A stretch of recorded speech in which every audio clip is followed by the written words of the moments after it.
طيب دكتور، بالنسبه للبوتوكس للرجاله، هل بنستخدمه مثلا للتجاعيد او حاجه في وشنا؟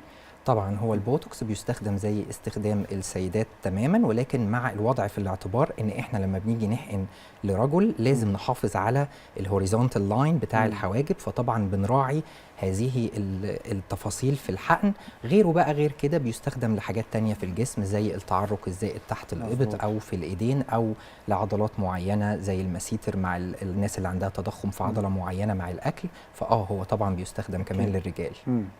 طيب بسبب الإرهاق والحياة الصعبة السريعة صار في مثل تجويف تحت العين عند معظم الرجال ولون غامق، كيف ممكن نحل هيدا الشيء؟ الحقيقه ان دي مشكله بتبقى موجوده فعلا، وبيبقى الناس متضايقه قوي الرجال منها، لانه في ناس كتير قوي بتتهمهم انت بتدخن جامد، صح. انت كده، وهو الموضوع ما بيبقاش كده، بتبقى حاجه اناتوميكال او حاجه خلقيه، والحقيقه ان علاجها بيبقى بسيط جدا.